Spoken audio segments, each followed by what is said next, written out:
Why is it that so many of us spend hours checking her social media posts, analyzing every like, every comment, every story, only to feel more anxious, more disconnected, and completely powerless? That cycle of refreshing her profile, looking for some hidden sign or message meant just for you, it's exhausting, isn't it? I want you to think about the last time you found yourself deep in someone's social media at 1 a.m. What were you really looking for? A sign that she's thinking about you? Proof that you matter? Or maybe you were searching for clues about where you stand because the uncertainty feels unbearable. Here's the truth that's hard to swallow. Every minute you spend analyzing her online presence is a minute you're not actually building a genuine connection. It's a minute where you're substituting digital breadcrumbs for real sustenance.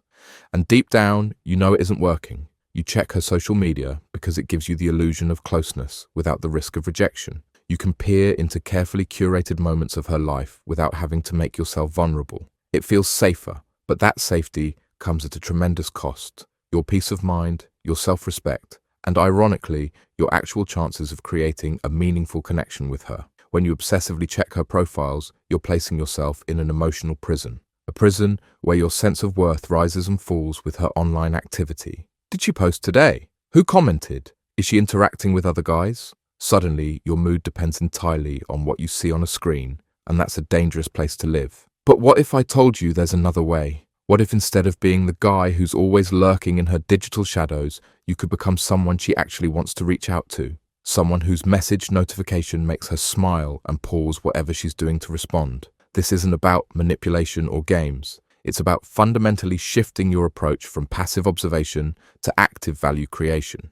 It's about understanding that attraction isn't built through surveillance, but through genuine presence and interest. So let's break down why the social media checking habit is so destructive. First, it creates a false sense of intimacy. You feel like you know what's happening in her life, but it's only what she's chosen to share publicly. It's a highlight reel, not reality. Second, it puts you in a reactive position. You're responding emotionally to her posts rather than creating your own path. And third, perhaps most damaging, it gradually erodes your self-esteem because you're constantly comparing your complete reality to her curated presentation. Think about it this way. When you check her social media, you're essentially telling yourself a story, often an incomplete or inaccurate one, about her life and how you fit into it. And the more you repeat this story, the more real it feels, even when it's built on digital fragments and assumptions. I want you to pause for a moment. Take a deep breath. Now imagine how much mental and emotional energy you'd reclaim if you stopped this habit.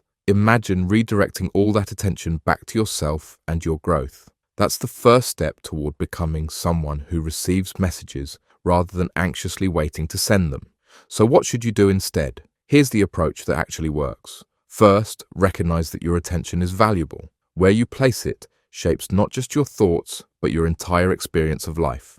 When you fixate on someone's social media, you're giving away your most precious resource, your attention, without getting anything meaningful in return.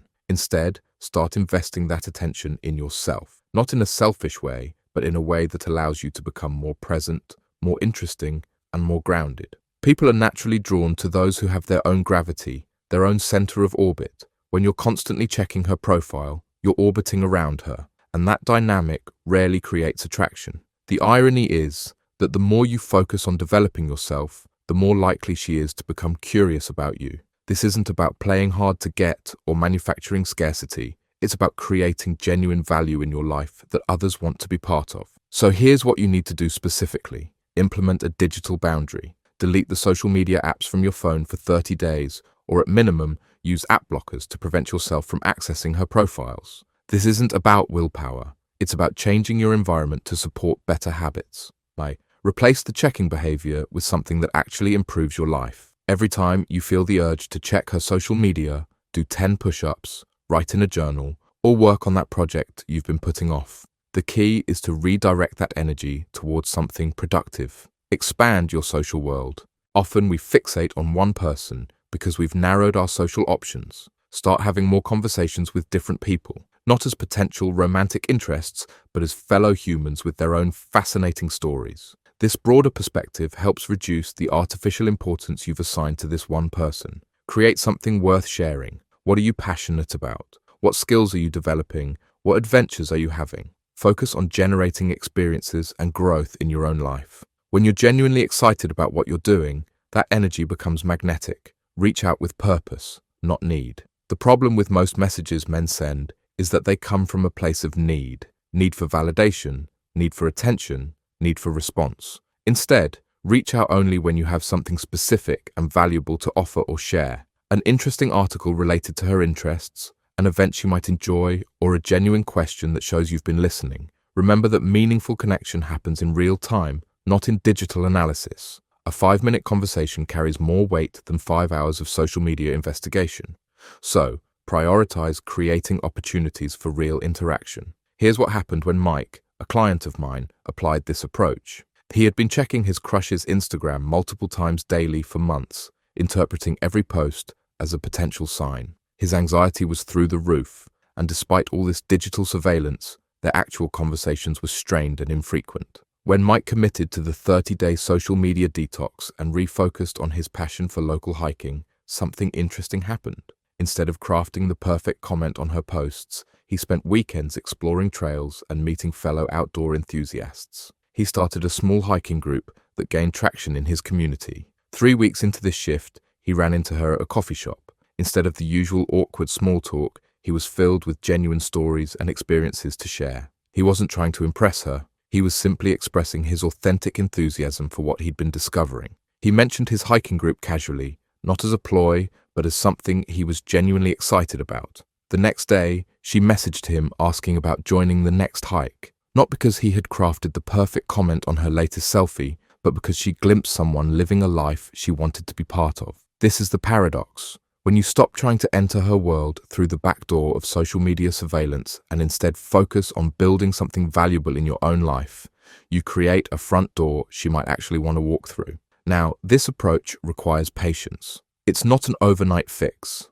While you're rebuilding these habits, she may not message you right away. That's okay. This isn't just about getting her attention. It's about reclaiming your power and peace of mind, regardless of her response. The real transformation happens when her messaging you becomes a welcome addition to your life rather than the desperate need it might feel like now. When you're no longer waiting by your phone, when you're engaged with your own growth and connections, you become the kind of person others naturally want to reach out to. So ask yourself, what kind of person do you want to be? The one who knows what she posted at 2:37 p.m., or the one who's too engaged with living a meaningful life to keep track? The one who feels a rush of anxiety with every notification, or the one who brings value to every conversation? The choice is yours. And it starts with where you place your attention. Stop checking her social media, start checking in with yourself. Create a life that's worth messaging about. Not only will this potentially lead to her reaching out, but more importantly, it will lead to you becoming someone who doesn't need that message to feel complete. The most attractive quality has never been how well you can monitor someone else's digital footprint. It's how fully you can show up in your own life. So close her profile, open your potential, and watch as the dynamic shifts from you waiting for her approval to her seeking your attention. Because ultimately, the person who is most worth messaging is the one who doesn't need the message to begin with.